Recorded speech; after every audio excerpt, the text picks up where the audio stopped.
Sibonge ithuba uNkulunkulu akulonde uphile uPastor Nyeki okanye nofanele ukuthi ibe member ibe umuntu onikelayo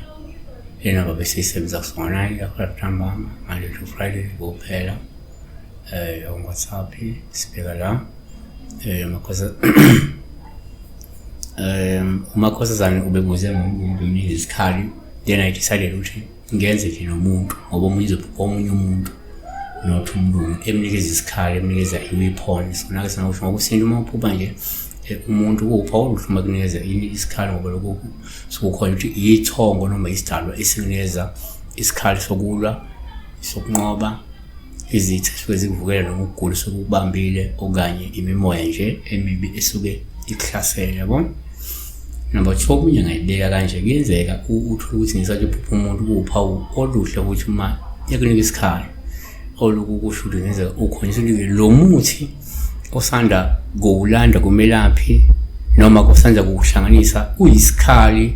esivela esidalweni sakho ngakho ke unikezwe igunya lokuthi usebenzise futhi uzokusiza ukunqoba izimpi zakho ngoba abanye abantu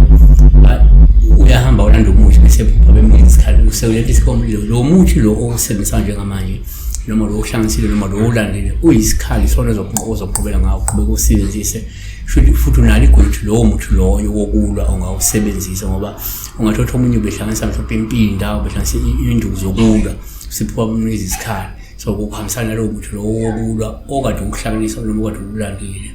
yabona ukuthi nesitelo sokusikunika igunya ngawusebenzisa unganqeni ukusebenzisa bona yebo kodwa ngokwenkolo number 3 ngokwenkolo umupho umuntu kupha uhlume kunikeza yini isikhali lokho ngasho ukuthi ngezeka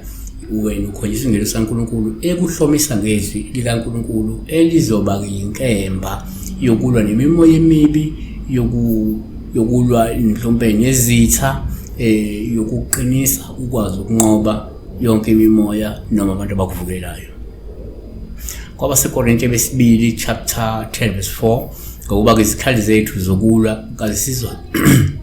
nakusizwe zenyama kodwa ke ngayo uNkulunkulu zinamandla okubhidliza inqaba zichitha ke izizindlo kanti kwabaseFeso 6 verse 17 namukele futhi isigqoko sensindiso nenkemba kamoya izwi laNkulunkulu kumaHebheru 4 verse 12 ngoba izwi laNkulunkulu liphilile linamandla libukhali kunezinkemba zonke ezisika ke inhlangothi zombili